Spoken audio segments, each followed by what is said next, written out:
la plupart des hommes qui font la politique en Afrique croient aux vertus du push, croient aux vertus des coups d'État. Ils sont impatients. Mais quand on est impatient, on ne peut pas faire la politique. Quand ils étaient au pouvoir, moi je ne les ai pas renversés par un coup d'État. Et je n'étais pas content de la manière dont ils gouvernaient la Côte d'Ivoire. Mais aucun d'entre eux ne peut vous dire que j'ai tenté un push pour les renverser. C'est la différence. Et chaque fois qu'un chef d'État européen ou occidental me disait « Faites la démocratie en Afrique », je lui disais « Nous avons besoin de la démocratie, non pas parce que vous le dites, mais parce que nous-mêmes, nous avons effectivement besoin pour construire nos États. » Moi, peut-être qu'ils ne m'aiment pas, je l'admets, mais je ne cherche pas à être aimé par eux. Je me présente au suffrage des Ivoiriens. Est-ce que oui ou non, les Ivoiriens m'ont élu ou bien ils ne m'ont pas élu? C'est ça la seule question. Est-ce que vous voyez ce que je veux dire? C'est ça qui est la seule question. Parce que eux, ils ne se demandent pas si nous on les aime aussi. La seule question qui vaut, c'est dans tel pays, est-ce que celui qui est au pouvoir, c'est celui qui est légitime? De par la démocratie, de par les institutions du pays. Est-ce que c'est celui qui est légitime?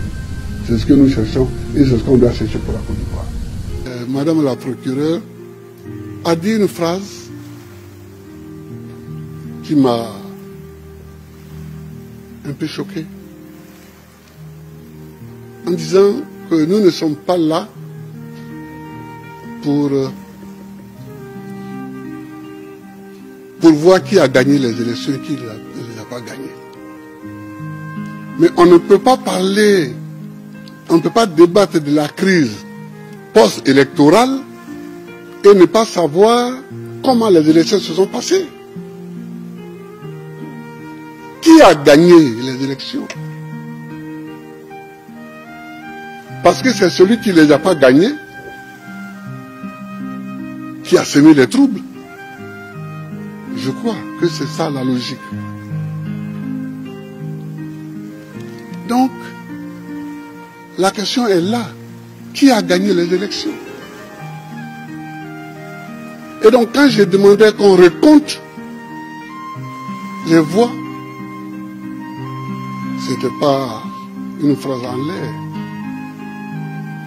Vous avez vu vous-même les documents dont dispose l'accusation et sur lesquels les voix des électeurs sont répertoriées. On a vu que dans la seule ville de Bouaké, on a ajouté 100 000 voix à mon adversaire. J'ai toujours cru qu'on s'en sortirait par la discussion. Même si je sais qu'ils ont tort. Mais pour s'en sortir, j'ai toujours cru à la discussion. Alors j'ai parcouru toute l'Afrique. C'est à Pretoria. C'est à Pretoria que j'ai demandé à Thabo Mbeki de m'aider à trouver une solution légale pour que Alassane soit candidat. Parce que ça empoisonne la situation. C'est à Pretoria en 2005. C'est là que je leur ai dit que ça ne me gênait pas que Ouattara soit candidat. Je n'aimais pas l'article 48 de la Constitution. C'est comme l'article 16 de la Constitution française. Ça donne énormément de pouvoir.